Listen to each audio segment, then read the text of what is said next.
Hi guys, welcome back to the YouTube channel of IMS Pragraj. So let's start with another set of this particular playlist. First, pause the video, try it on your own, and then proceed with the video solutions.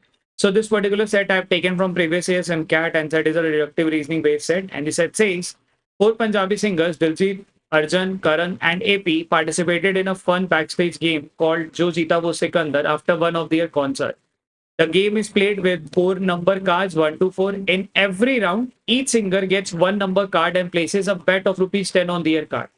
The one who gets the highest number card wins and takes the entire pot of that round. For first 10 round, the bet amount is fixed at 10 rupee per singer. In the 11th round, each singer bets an amount equal to the least amount left with any one singer after the first round. The following information is known about them. No singer won in two consecutive rounds. At the end of fourth round, at least three singers had equal amount of money. For round 1 to round 10, each singer won a distinct number of rounds. At the start, all four singers had rupees 100 each. AP won the maximum number of rounds up to round 10. The amount left with Karan was never less than 100 at any point in the game. Each singer won at least one round. Questions भी देख लेते हैं. Question number 1 बोला हुआ find the amount left with Arjun at the end of round 4. What amount does each singer have to bet in the 11th round? After 10 rounds, which of the following may be the amount left with any one singer? Find the amount left with AP after round 8. Find the amount left with Karan after round 7. ठीक है. एक puzzle based set जिसके अंदर क्या हो रहा है कि चार लोग हैं जो बैटिंग कर रहे हैं. अब यहाँ पे ना बैटिंग नंबर से अपने को लेना देना नहीं. जैसे यहाँ पे देखो दिया हुआ ना कि they are betting on some card number जो कि 1 से 4 के बीच में. लेकिन यहाँ पे अपने को जो पूरा सेट दिया हुआ है that is upon upon the batting they have made. मतलब पैसा जो अमाउंट जो है वो और अपने को विन पे दिया हुआ है. मतलब जो यहाँ पे लिखा ना in every round each singer gets one number card. कोई एक कार्ड मिलता है and places a bet of rupees 10 on their card. उस पर वो 10 रुपीज लगा रहा है. अगर वो नंबर उसका आ जाता है तो ही गेट्स द एंटायर पॉट. ठीक है. पहले 10 राउंड में everyone is betting only rupees 10. सब कोई 10 रुपए लगा रहे हैं. तो ऐसा हो रहा है कि भाई लेट्स से एपी ने राउंड नंबर 1 में 10 लगाए, फिर मान लो जीत गया, फिर अगले फिर 10 लगाए, फिर ऐसा कुछ चलने वाला है. ठीक है. अब यहाँ पे जो अमाउंट है उसका डिस्ट्रीब्यूशन देखना है रेदर देन थिंकिंग ऑफ कि मेरे को पॉइंट निकालना है वो कार्ड वाला. अपने को कार्ड स्कोर के मतलब नहीं है यहाँ पे. इस चीज से मतलब नहीं है. बस दे दिया है कि ऐसा हो रहा है. ठीक है. इस वाले एलिमेंट का अपने को हटा देना. अपने को जो मेन मतलब है दैट इज अमाउंट वाला पार्ट की जो 10 रुपए है. इस 10 रुपए में से कितना अमाउंट बेटिंग में लगेगा, कौन सा राउंड में कौन जीत सकता है, that is the thing which we need to figure out. Because questions are also asked on find the amount left with Arjun और विद एपी और विद करण. इस तरीके से चीजें अपने को पूछी गई हैं. ठीक. Let's start with the table. मैंने क्या करा, एक ऐसा टेबल बना लिया है दिलजीत का, अर्जुन, करण, एपी है. अब मेरे को क्या पता है कि when they start they all have 100 rupees.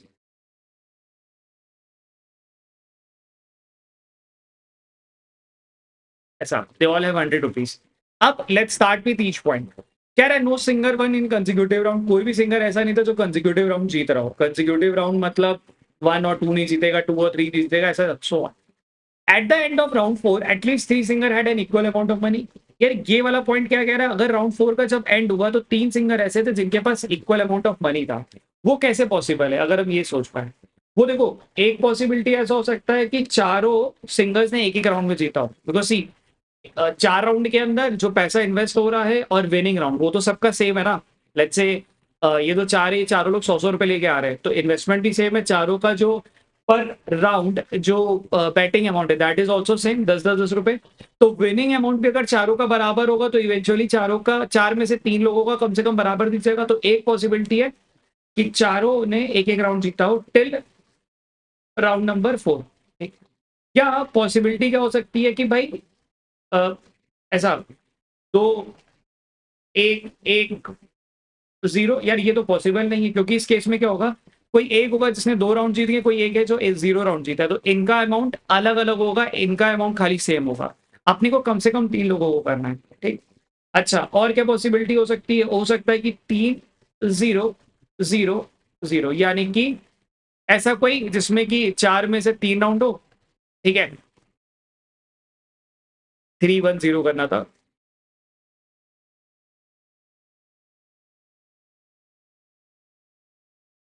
कोई ऐसा हो, कोई एक बंदा हो जिसने 3 राउंड में जीता है, कोई एक राउंड में जीता है, कोई 2 राउंड में जीता है. अगे इन दोनों का अमाउंट बराबर रहेगा, इसका इसका गलत आ जाएगा. और पॉसिबिलिटी हो सकता है कोई ऐसा बंदा जो चारों राउंड तो जीत गया हो। अब ये वाला केस अपन ले ही नहीं सकते। ये केस क्यों नहीं ले सकते? बिकॉज पहले ही पॉइंट में लिख दिया कि know singer one in consecutive round, कोई भी सिंगर ऐसा नहीं जो कंसेक्यूटिव राउंड में जीता हो। तो यानी कि ये वाले 4 केस बन सकते थे if we use point number 2। उसमें से हमें कौन सा केस लेना है? ये वाला केस लेना है, जिसके अंदर अपने को ये देखना पड़ेगा कि टिल राउंड 4 सबने एक एक बार गेम जीता है। ठीक है, यानी कि टिल राउंड 4 सबने एक एक बार अगर गेम जीता है, मतलब एक एक बार वो दे वन द गेम, तो मतलब ऐसा होगा कि किसी ने एक बार 10 रुपए लगाए, देन ही गॉट 40, तो वो 130 बन गया होगा, ऐसा करके चलने वाला है। तो टिल राउंड 4 इनका अमाउंट क्या होगा? चारों का अमाउंट कितना हो चुका होगा? 100 रुपीज इनिशियली थे, -40 हो गया और +40 हो जाएगा। अब ये -40 और +40 कहाँ से आ रहा है? -40 है 10 ऑफ ईच राउंड, 10 लगे होंगे तो 40 रुपए, एंड किसी एक राउंड में any one of them one.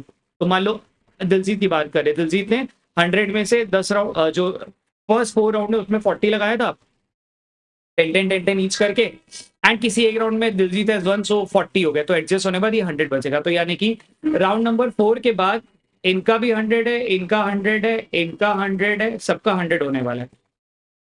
ठीक, ये हम क्लियर समझ पा रहे हैं? ठीक, अब पॉइंट नंबर 1 और 2 यूज करके हमने ये तो डिटरमाइन कर लिया कि राउंड नंबर 4 के बाद चारों के पास कितना अमाउंट होने वाला है। ठीक, पॉइंट नंबर सी चलते हैं। From round number 1 to round number 6 each singer won a distinct numbers of round. यार राउंड नंबर 1 से लेके राउंड नंबर 6 तक सबने डिस्टिंक्ट नंबर ऑफ राउंड जीता है, ये कैसे पॉसिबल है? अब ये पॉसिबल हो सकता था कि यार 10 का डिस्ट्रीब्यूशन अपने को 4 में करना है, क्योंकि 0 नहीं हो सकता। मैंने देख लिया कि सबने एक एक राउंड जीत चुका है, तो वो क्या हो सकता है? 1 2 3 4, ये 4 हो सकते हैं। अगर तुम इसको जोड़ो तो यही कॉम्बिनेशन अपने को मिल गया, 4 3 7 2 9 1 10। ठीक है, यानी कि पूरे 10 राउंड होने के बाद you will what you will observe कि देयर इज सम पर्सन जिसने एक राउंड में गेम जीता है, there is some person who has won 2 rounds, there is some person who has won 3 rounds, and there is some person who has won 4 round. ठीक, और कोई पॉसिबिलिटी हो सकती है क्या? और पॉसिबिलिटी के लिए क्या होगा? मान लो अगर इसको हम हटाते तो 1 2 3 5, यार ये तो एक्सीड करता जाएगा ना, 11 हो जाएगा, ये तो पॉसिबल ही नहीं है। ठीक, तो एक अपने को यहाँ से पॉइंट नंबर सी से ये भी हमने कंक्लूड कर लिया कि यार ऐसा होने वाला है कि I need to identify a singer who will win only 1 round, there is a singer who will win only 2 rounds, only 3 rounds, only 4 rounds. ठीक है, जिसमें से अपने को पता है कि सबके हो चुके हैं, एक एक राउंड तो हो चुके हैं। ठीक, पॉइंट नंबर सी भी नोट हो गया। Point number D, at the start of all 4 singer had 100 rupees each, ये तो मैंने शुरुआत में ही नोट कर लिया था। ठीक है, AP won the maximum number of rounds and up to round 10। AP था जो कि सबसे ज्यादा नंबर ऑफ राउंड जीता था, and that was till round 10। तो यानी कि एपी समवन जो कि 4 राउंड में जीता होगा, बिकॉज हमने यहाँ पे निकाला हुआ है कि सबसे ज्यादा नंबर ऑफ विन्स क्या मिल सकते थे? वो 4 मिल सकते हैं। तो यानी कि एपी समवन जिसने कि चारों राउंड में जीता है। ठीक है, ये भी नोट हो गया। The amount left with Karan Aujla was never less than 100 at any point in the game. Karan के पास कभी भी 100 के नीचे का अमाउंट नहीं था। ठीक है, अगर करण के पास 100 के नीचे नहीं था तो ऐसा समझना, पहले राउंड में करण लूज नहीं कर सकता। समझना, करण लूज नहीं कर सकता क्योंकि यहाँ पे 100 है। अगर करण यहाँ पे लूज करेगा तो 90 बन जाता, यानी कि पहले राउंड में कौन जीता है? करण जीता है, जिसकी वजह से 10 रुपीज इन्वेस्ट हुआ 90 और वो जीत गया 40। तो now this amount has become कितना? 130। और ये लोग ये राउंड हारे थे, जिसकी वजह से इनका रह गया 90। I hope this is clear. फिर से पॉइंट समझाते तो the amount left with Karan was never less than 100। 100 से कम नहीं था, तो 100 से कम नहीं होना था, यानी कि अगर यहाँ पे 10 कम करते, समझना, तो यार ये तो 90 बन जाता। अगर यहाँ पे ये हारा होता, ये 90 बन जाता, तो कॉन्ट्राडिक्ट कर जाता। तो I need to make sure कि ये ज्यादा है। अब देखो यहाँ पे ऐसा हो सकता है कि करंट का he will lose remaining round यहाँ पे, तो यहाँ पे क्या बन जाएगा? 120, यहाँ पे 110 और यहाँ पे 100, 10-10 रुपए जाते जाएंगे। ठीक, ऑल्सो राउंड नंबर 5 में करण फिर जीत जाएगा। करण फिर कैसे जीतेगा? यहाँ पे ये जीतेगा, क्योंकि यहाँ पे अगर मैं करण को फिर हरा देता हूँ तो दिस विल अगेन बिकम 90। वही लॉजिक जो मैंने यहाँ पे यूज करा, तो यानी कि करण को यहाँ पे फिर से मेरे को जिताना पड़ेगा, यानी कि ये लोग यहाँ पे हारे होंगे। यहाँ पे इनका अमाउंट क्या होना चाहिए था? 90। ठीक, अच्छा, और पढ़ते हैं। Each singer one at least 1 round, हर सिंगर कम से कम एक राउंड तो जीत ही रहा है। ठीक, so far after reading all this point मैंने इतनी चीजें आइडेंटिफाई कर ली। मेरे को करण का 2 राउंड मिल चुका है विन वाला, एक यहाँ पे मिला है, एक यहाँ पे मिल चुका है। ठीक है, मेरे को बाकियों का ये नहीं पता, बस मेरे को ये पता है कि राउंड नंबर 2, 3, 4 में दिलजीत ने एक बार जीता होगा, करण अर्जुन एक बार जीता होगा और एपी एक बार जीता होगा, ऐसा होने वाला है। ठीक है, I am not sure which particular individual is one in round number 4। ये इन तीनों में से कोई एक होने वाला है, एपी अर्जुन दिलजीत में से कोई एक। ठीक है, अब अपने पास जो बचा हुआ हिंट है वो किसके बारे में, एक ये बंदे के बारे में पता है, विच से इसकी भाई एपी का जो अमाउंट, एपी का जो नंबर ऑफ विनिंग राउंड था वो था 4, और अपने को पता है कि वो कंसेक्यूटिव नहीं दे सकता। अब यहाँ पे क्या चाहिए देखना, एपी क्या है, पहले 4 राउंड में कितनी बार जीत सकता है, एक ही बार जीत सकता है। इनफैक्ट पहले 5 राउंड में एक ही बार जीत सकता है, ये दिख रहा है यहाँ पे भाई, यहाँ पे एक ही बार जीत सकता था। यानी कि बाद में उसको 3 राउंड में जिताना है। बाद में 3 राउंड में कब जीतेगा, जब वो इस वाले राउंड में जीतेगा। 1, 2, 3, यही 3 जगह पे पॉसिबल है। आप कहोगे सर ये 3 ही क्यों, वाई नॉट ये 3, वाई नॉट ये 3, वाई नॉट अदर 3, बिकॉज कोई भी कंसिक्यूटिव राउंड में नहीं जीतता है। तो अपने को ये भी इंश्योर करना पड़ेगा कि ये जो अर्जुन का 4 वाला कंप्लीट करना था, जिसमें से एक यहाँ पे आ गया, ये जो 3 यहाँ पे करना है वो 3 इसी सिचुएशन में बने ताकि ये कंसिक्यूटिव से नहीं फंसे। तो इस लॉजिक से now I can track this amount. तो अब राउंड नंबर 6 में क्या हुआ होगा, सॉरी राउंड नंबर 6 में क्या हुआ होगा, अब एपी ने कितना जीता होगा, 90 है, he would have betted on 10 rupees और 40 रुपए जीत गया होगा, यानी कि 120 बन गया होगा ये। अच्छा, अब ये फिर से 110 बन गया होगा। अब ये क्या बन गया होगा, 140, क्योंकि 110 का 10 माइनस, और ये 140 का कितना बन गया, 130। यहाँ पे कितना बन गया, 160। ठीक, सही है, ये अमाउंट समझ आ रहा है। 90 से यहाँ पे 10 कम करा, 80 बना, प्लस 40, क्योंकि यहाँ पे ये जीता है तो 120 बन गया। 120 से 110, 110 से फिर वो 100 बना था और फिर 40 हो गया, 140, 140 से 130, 130 से फिर 10 कम हो, 120 और प्लस 40, 160 हो गया। ठीक, ऑल्सो क्योंकि यहाँ पे इनके विनिंग राउंड है तो ये लोग सब तो भाई लोग हार गए होंगे, यानी कि यहाँ पे ये 80 बन गया होगा, ये भी 80 बन गया, और यहाँ पे क्या बन गया, 120। ठीक है, अब यहाँ पे हो सकता है कि ये करण फिर जीत गया हूँ, नॉट श्योर। ठीक है, अच्छा, करण हो सकता है यहाँ पे तो नहीं जीते, ये पता है। करण यहाँ पे फिर जीत सकते हैं, क्योंकि ऐसा भी हो सकता है भी करण का अपने को एक जगह पे और विन देना पड़ेगा, बिकॉज सी 120 2 विन आ चुके हैं। अगर मैं विन नहीं देता तो 110, 100 और 90, यानी कि करण इस समन जो कि 3 राउंड में जीत रहा है। ठीक है, तो ये अपने को करण का भी मिल गया कि करण इस समन, बिकॉज यहाँ पे 2 राउंड अपने आइडेंटिफाई कर लिया है। करण का एक राउंड और करना पड़ेगा, क्योंकि अपने को ये भी देखना है कि करण इज समवन जो कि 100 से नीचे कभी भी नहीं जाता है। ठीक है, तो करण का अपने को एक राउंड और यहाँ पे निकालना होगा। अच्छा, फॉर अर्जुन एंड दिलजीत क्या डिटरमाइन कर सकते हैं यार, यहाँ पे डिटरमाइन कर पाना थोड़ा मुश्किल है। ठीक है, यहाँ पे एक तो दिक्कत है, बिकॉज यहाँ पे ऐसा हो सकता है कि अर्जुन वुड बी समवन जो कि 2 राउंड जीता हो, तो ऐसा हो सकता है कि अर्जुन का वो राउंड ये वाला हो और करण का ये राउंड हो। ठीक है, या दिलजीत का ये 2 वाला बन सकता है और ये यहाँ बन सकता है, या वाइस वर्सा ऑल्सो, यहाँ पे भी आ सकता है, यहाँ पे भी आ सकता है, यहाँ आ सकता है, यहाँ आ सकता है। तो यार ये चीजें अपने को आइडेंटिफाई करना थोड़ा मुश्किल होने वाला है, और क्योंकि यहाँ पे नहीं मिल पा रहा है तो इसकी वजह से we can not determine the amount also. ठीक है, समझ रहे हो ना, यहाँ पे अगर मान लो मैं एडजस्ट भी करता हूँ तो ये प्रॉब्लम करता जाएगा। ठीक है, तो दैट्स इट, आई होप इसी पे सॉल्यूशन अपना निकल जाना चाहिए। लेट्स सी क्वेश्चन में क्या पूछा हुआ है, क्वेश्चन के बेसिस पे लेट्स ट्राई टू देखें, कुछ और अगर कर पाएंगे तो we will obviously think of.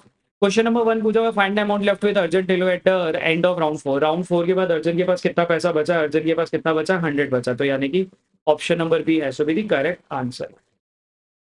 चलो ये तो एकदम क्लियर कट था। What amount does singer each singer have to bet in the 11th round. 11th round के बारे में क्या बोला था, बोला था कि in 11th round each singer bets an amount equal to the least amount left with any one singer. Least amount किसके पास होगा, एक ऐसे बंदे के पास होगा जिसने सबसे कम राउंड जीता है। सबसे कम राउंड मतलब वो एक ही राउंड जीता है। एक ही राउंड जीतने का मतलब उसने पूरे राउंड में 100 रुपीज लेकर आया था और 100 लगा दिया था इन 10 रुपीज ईच इन 10 राउंड, और पूरे राउंड में केवल एक बार जीत पाया था एंड दैट वाज 40।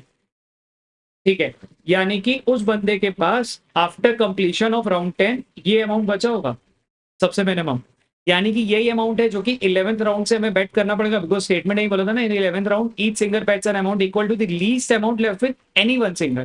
तो ये 40 रुपए ही हैं जो कि बचेंगे किसी ऐसे सिंगर के पास जो कि एक राउंड जीता होगा, और वो सिंगर कौन हो सकता है, प्रोबेबली दिलजीत और अर्जुन, इन दोनों में से कोई एक हो सकता है। वी कैन नॉट डिटरमाइन कि which of the singer would be, ऐसा नहीं पता पा रहा है, बस ये पता है कि इन दोनों में से कोई एक होगा, करण और एपी नहीं हो सकते। ठीक है, तो क्या आंसर होना चाहिए था? Option number A. After 10 rounds which of the following may be the amount left with any one singer after 10th round. ठीक है, आफ्टर 10th राउंड 160 है, देखो दिख रहा है, ऑप्शन में दिख रहा है, तो आंसर ये मिल गया। अगर मैं निकालना चाहूँ तो आई कैन आइडेंटिफाई, देखो एक का तो ये निकल गया जो कि एक वाला था। जो दो वाला था उसका क्या होगा? 100 माइनस 100 प्लस 80, यानी कि कितना बन गया होगा इसका? 80। ये था 2 राउंड विन वाला, जिसने 2 राउंड जीते। ठीक है, जिसका 3 राउंड है उसका निकालो, 100 माइनस 100 प्लस 120, तो यानी कि उसका क्या बना होगा? 120। और जिसका 4 राउंड है, 100 माइनस 100 प्लस 160, वो बेसिकली यहाँ पे देखो निकाल रखा है। तो ये चाहते तो मैं बिना इसके टेबल के भी फिगर आउट कर सकता था। तो करेक्ट आंसर क्या होगा? 160 has to be the correct answer. Find the amount left with AP after round 8। Round 8 के बाद एपी के पास कितना अमाउंट बचा है? एपी के पास कितना बचा राउंड नंबर 8 के पास? 140 जैसा अमाउंट को यहाँ पे साफ साफ दिख रहा है, यानी कि option number D has to be the correct answer. Find the amount left with Karan Aujla after round 7। Karan के पास आफ्टर राउंड 7, यार देखो 120 का ये क्या बन सकता था? ये या तो 110 बन सकता था, या ये बन सकता था 150। ठीक, क्योंकि ये समझना यहाँ पे अपने को ये नहीं पता कि ये जीता है या हारा है। अगर ये जीता होगा तो ये 150 बन जाएगा, अगर ये हारेगा तो ये 110 बन जाएगा। अगर ये 110 है तो ऐसा जाएगा, ये 100 बन जाएगा, ये 140 बनेगा ही बनेगा, क्योंकि ये तो हार ही रहा है। ठीक है, अब यहाँ पे इसको हमें विन देना पड़ेगा, यानी कि अब ये 130 बन जाएगा और ये बन जाएगा 130 अगेन, यानी कि अब ये दोबारा ये लोग हार जाएगा 120 और 1। ठीक है, तो ये दो पॉसिबिलिटी अपनी चल सकती थी। तो यानी कि फाइंड अमाउंट लेफ्ट विद करण, करण का राउंड 7 के बाद कितना होना चाहिए? 110 और 150। Option number B has to be the correct answer. ठीक है, I would rate this as a moderate set, मतलब एग्जाम वाले फेज में ये सेट ऐसा है जो कि तुम्हें जरूर ट्राई करना चाहिए एंड डुएबल सेट एग्जाम वाले फेज में। I think that 12 to 15 minute is a good time for you to solve this set in the exam phase. मतलब ऐसे पजल बेस्ड सेट तो अक्सर एग्जाम में दिखाई देते ही रहते हैं। ठीक है, चलो कीप प्रैक्टिसिंग।